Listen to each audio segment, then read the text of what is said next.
सलाम नमस्ते, मैं हूं अयान और आप देख रहे हैं ज़ीरो एक्स माइंड। स्वागत है मेरे इस यूट्यूब मंच पर। आखिरकार भारत में पहली बार ऐसा होने जा रहा है कि कोई महिला मुख्यमंत्री सुप्रीम कोर्ट जाकर अपनी दलील पेश कर रही है और खुद वकील बनकर सीजीआई और जजों के सामने खुलकर अपनी दलील दे रही है।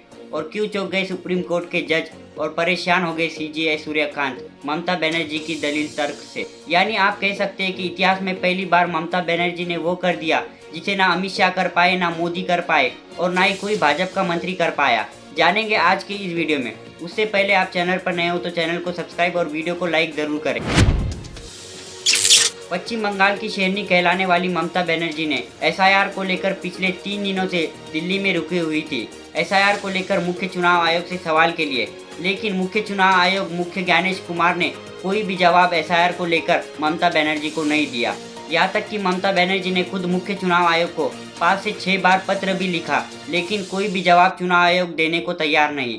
यानी खुली तौर पर मुख्य चुनाव आयोग अपनी मनमानी कर रहा है और संविधान के खिलाफ जा रहा है। आप लोगों को पता ही है कि सवाल अगर चुनाव आयोग से किया जाए तो चुनाव आयोग को जवाब देना चाहिए, लेकिन अगर सवाल चुनाव आयोग से करेंगे तो जवाब चुनाव आयोग नहीं बल्कि बीजेपी सरकार और बीजेपी सरकार के लोग दे रहे हैं।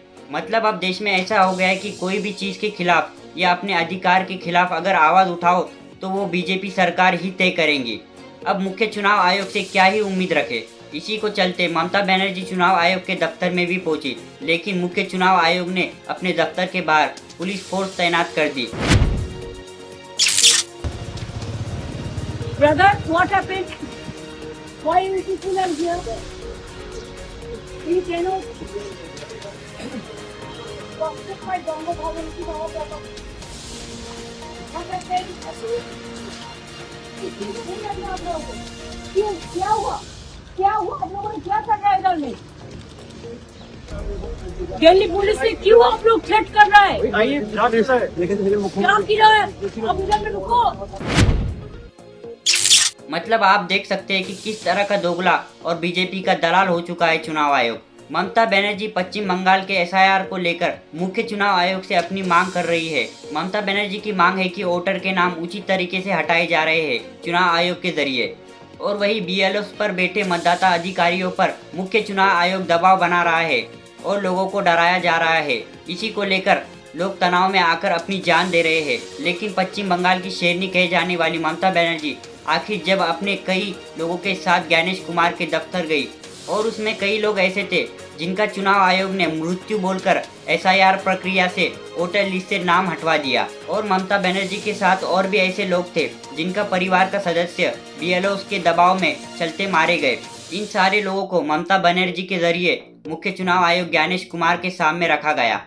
90 मिनट तक ज्ञानेश कुमार के साथ ममता बनर्जी की मीटिंग की, और इस मीटिंग में कई आरोप चुनाव आयोग पर ममता बनर्जी ने लगा दिए, जिसको लेकर मीटिंग में बातचीत के दौरान माहौल खराब हो गया और तुरंत मीटिंग को रद्द करना पड़ा।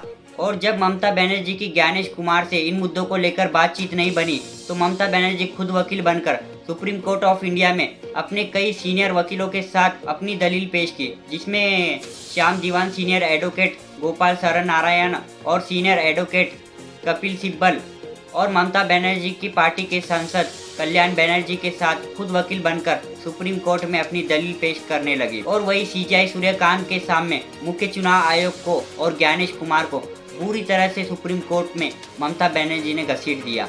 ममता बनर्जी ने मुख्य रूप से कोर्ट में अपनी दलील पेश की और कहा कि छोटे छोटे नामों की गलतियों को स्पेलिंग लॉजिकल डिस्क्रेपेंसी बताकर मुख्य चुनाव आयोग लाखों वास्तविक मतदाताओं के नाम अपने मतदाता सूची में से काट रहा है और नए वोटर जुड़ने वाले फॉर्म यानी फॉर्म 6 को ठीक से स्वीकार नहीं कर रहा है, जबकि हटाने की प्रक्रिया पूरी तेजी से साथ चुनाव आयोग कर रहा है। और वही व्हाट्सएप के जरिए निर्देश दिए जा रहे हैं, जिससे पारदर्शिता और जवाबदेही पर सवाल खड़े होते हैं। और ये चुनाव आयोग नई व्हाट्सएप आयोग है, ये ममता बनर्जी ने सीजीआई जस्टिस सूर्यकांत के सामने बोल दिया। यानी पूरी तरह से कोर्ट में चुनाव आयोग को ममता बनर्जी ने घसीट दिया। Sir, only my last submission, sir. Sir, what about they have only asked 58 lakhs deleted. They didn't have any scope to appeal even Form 6. My co-observer is the final authority. Election Commission, WhatsApp Commission. WhatsApp Commission is saying it is only the micro-observer.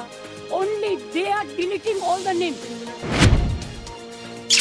और वही court ने भी बड़ी फटकार लगाकर चुनाव आयोग से कहा है कि ईसीआई यानी नियुक्त चुनाव आयोग को नोटिस जारी किया और कहा कि चुनाव आयोग ममता बनर्जी के जवाबों का और आरोपों का कोर्ट में पेश होकर जवाब दे। अब पूरी तरह से चुनाव आयोग फंसा हुआ है, सारे सबूत ममता बनर्जी के पास है। अब चुनाव आयोग पर प्रतिबंध लगना तो तय है। अब कोर्ट ने अगली सुनवाई 9-10 जनवरी को रख दी है ताकि चुनाव आयोग 9-10 जनवरी को अपना पक्ष सीजीआई जस्टिस सूर्यकांत के सामने रख सके। अब देखना यह है कि क्या चुनाव आयोग इन सारे आरोपों का मुकाबला कर पाएगा या फिर कोर्ट के फैसले पर ममता बनर्जी के आगे और चुनाव आयोग को झुकना पड़ेगा। बस आज के लिए इतना ही, मिलते हैं अगली वीडियो में। तब तक के लिए चैनल को सब्सक्राइब और वीडियो को लाइक जरूर करें। धन्यवाद।